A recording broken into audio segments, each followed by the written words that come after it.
verse 96. Rajavamshan shatagunan sthapayishyati Raghavaha. Rajavamshan shatagunan sthapayishyati Raghavaha. Chaturvarnyam cha lokesmin स्वे स्वे धर्मे नियोक्ष्यति. चातुर्वर्ण्यं च लोकेऽस्मिन् स्वे स्वे धर्मे नियोक्ष्यति. We have seen up to verse 95, and up to verse 95 one thing becomes very clear when the text describes all the glories in Ramarajyam. Beginning from verse 90, we saw when Lord Rama ruled, there was subhiksham in the country. Subhiksham means there was prosperity. And that prosperity is eloquently described from verses 90 up to 95. A very beautiful section which shows that when Sri Rama ruled, there was no danger of anything. There were no widows, to grieve. There were no danger of snakes, no danger of diseases, no corona, understand? No robbers, nobody stole from anybody. No one did harm to anybody. No old people surviving the young generation and doing the karyas, the pitra karyas, and the rites, the rituals for the next generation dying before them. Such things did not exist. Why? Because in Ramarajyam, Lord Rama performs hundreds of Ashwamedha yaga. So many yagas were performed that the devatas were pleased. The whole universe nurtured that balance. So the trees gave fruits, the winds blew, the rains came on time. There was no such thing as ativrishti or anavrishti. There was no such thing as floods or famine, anywhere, drought, famine. These things did not exist. There was a balance. Why? Because everyone lived their life doing their own duties. And so there is a beautiful expression here.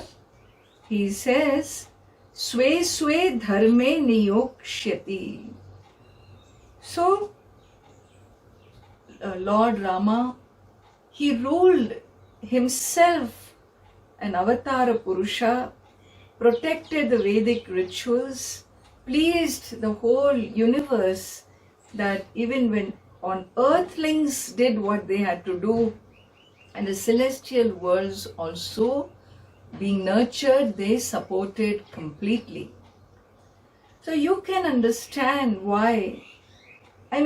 Studying Ramayana, I understood why when my guru used to say, two words he used to use about the Indian civilization, about the Vedic civilization. He always said that people lived in gratitude. They lived in gratitude, understand? And gratitude cannot come where there is a sense of lack. Where there is a sense of lack means first thing that goes is gratitude. How can you be grateful when you experience lack? You understand lack? L-A-C-A, koraivu. Something lacking, The lacking, there's something lacks in my life. Always this particular thinking, thought system, thought process wherein we say we lack, we lack, we lack, we lack. That is our japa, we lack. And this lack mentality kicks off. Its impact is in greed, its impact is in competition, its impact is in imbalance. The moral order is violated, and once the moral order of the universe is violated, then what is left? All disturbances in the human consciousness creates waves of disturbances in the subtle world, because we have no gratitude, we have no nandri, we have no thank you, we have no dhanyavad. And that lack of that dhanyavad, lack of gratitude is the cause of all disparity, all separation, all divisiveness, all what you call all the wars in the planet is all because of this wrong philosophy that we lack, and our success is when we can grab quicker and faster and more than my neighbor. That's it. With that we have hanged ourselves. We have buried the happiness and peace that is so much a privilege, living awarefully, a conscious privilege in our world.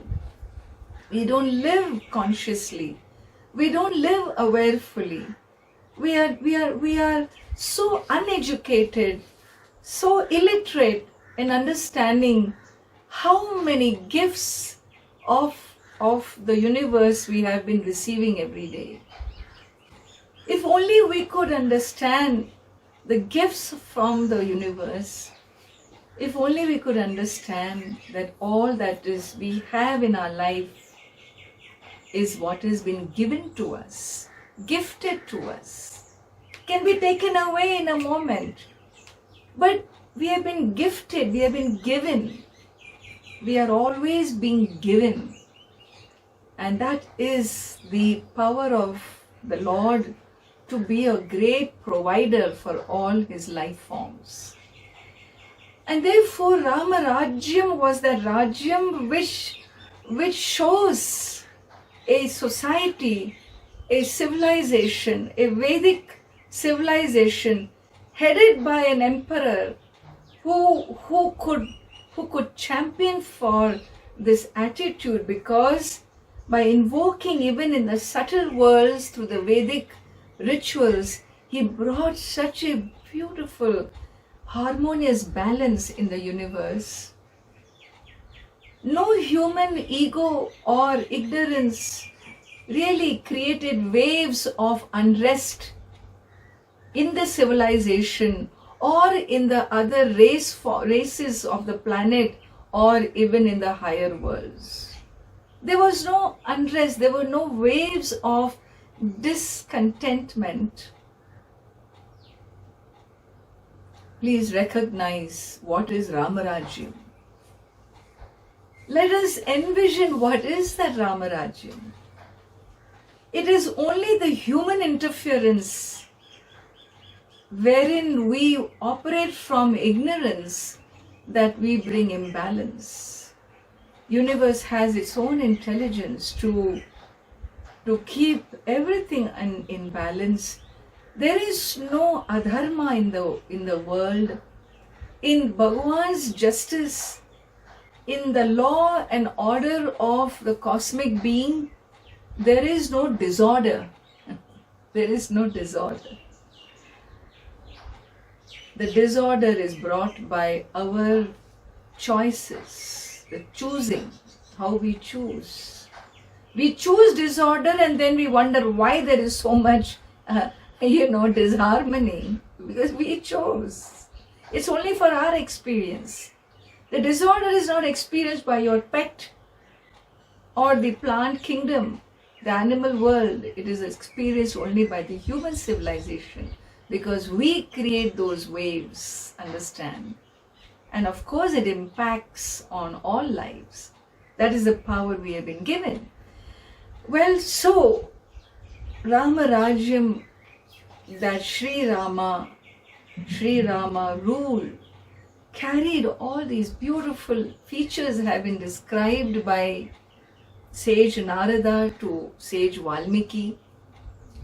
So you can understand in this dialogue, when this dialogue is happening, between when Valmiki asks Narada, Sage Narada, Konvasmin Sampritam Loke, please tell me, is there anybody on this earth who holds these qualities? Understand, Valmiki lived during the reign of Sri Rama. And Narada tells him this whole Samkshepa Ramayana because all these things have happened. They have happened, they have occurred already. And so the Kriyapadam, the verbs used in these shlokas is all in the past tense. Everything has happened and Sri Rama has returned. We also saw Pattabhishekam in the last session. So Pattabhishekam is not possible if Ramayana is still going to happen. It's over and Sri Rama is ruling his Rajyam. And so from verse 96, Narada moves into the future and says that this Lord Rama, the emperor of the earth, who is ruling in this manner now, quote unquote, he is telling Sage Valmiki, and he says he will make in his the royal dynasty, the Raghu Vamsha, the royal dynasty, he will make it 100 times better. Shatagunan sthapayishyati. He will make it 100 times more prosperous than ever before, is the prediction Sage Narada gives. And therefore, please understand the scenario. He is predicting Sri Rama's rule in the future. And therefore, from verse 96, he says, Raja Vamshan Shatagunan Raghavaha Sthapayishyati.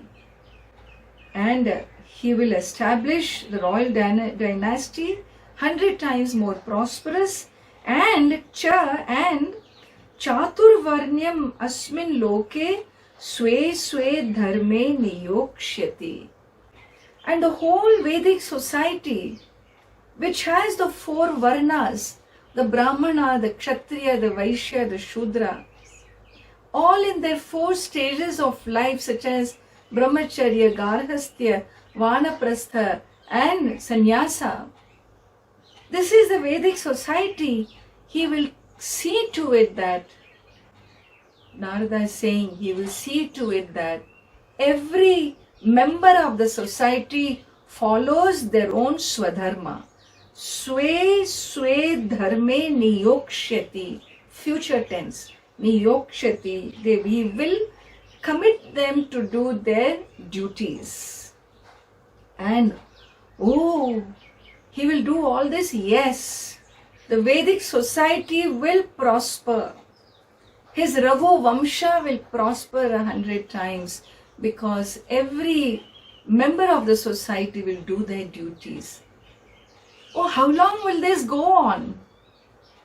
Dashavarsha sahasrani, Dashavarsha shatani cha, Ramo rajyam upasit.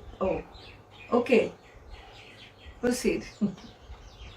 Dashavarsha sahasrani, Dashavarsha shatani cha, Ramo rajyam upasitva Brahmalokam prayasyati. Ramo rajyam upasitva Brahmalokam prayasyati.